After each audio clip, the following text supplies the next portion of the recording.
Hello friends, welcome to my channel. চলতি বছরেই আইপিএলের মেগা নিলাম 31শে অক্টোবরের মধ্যে 10টি দলকে জানিয়ে দিতে হবে যে কাদের রাখতে চাইছে তারা। হার্দিক পান্ডিয়াকে 18 কোটি টাকা দিয়ে ধরে রাখার পরিকল্পনা করছে মুম্বাই ইন্ডিয়ান্স। হার্দিক 18 কোটি টাকা পাওয়ার যোগ্য কিনা সেই প্রশ্ন তুলেছেন আইপিএল জয়ী কোচ।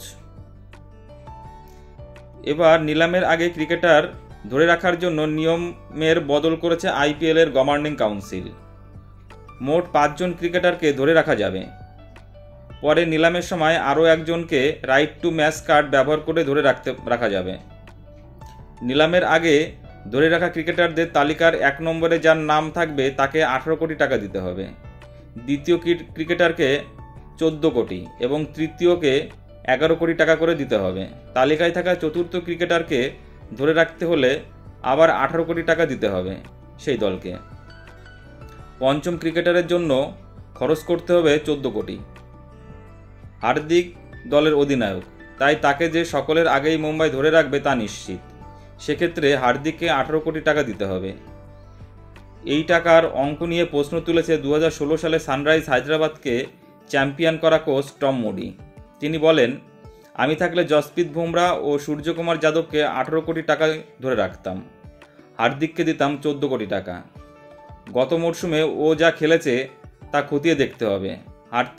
হার্দিক গতবার যা খেলেছে, ওর যা ফিটনেস, তাতে কি ও 18 কোটি টাকা পাওয়ার যোগ্য?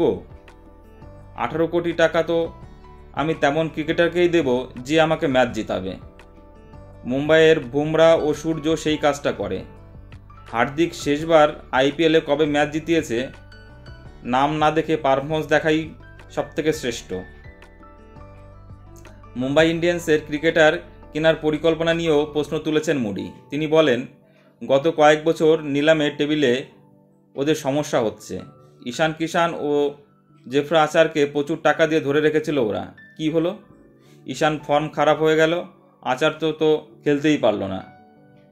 ক্রিকেটার ধরে রাখার আগে ভাবতে হবে সেই ক্রিকেটার তার যোগ্য কিনা, ম্যাচ জেতানোর ক্ষমতা কার কতটা রয়েছে, তবেই দল সফল হবে। এবার নিলামের আগে মুম্বাইয়ের আরও একটি সমস্যার নাম রোহিত শর্মা।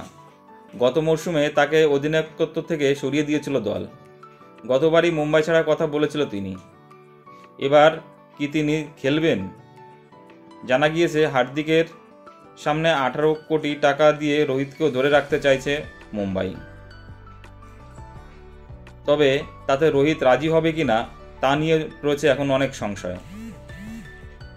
বন্ধুরা, ভিডিওটি ভালো লাগলে অবশ্যই লাইক, কমেন্টস এবং শেয়ার করে দিও এবং চ্যানেলটি সাবস্ক্রাইব করে দিও। সকলে ভালো থেকো, ধন্যবাদ।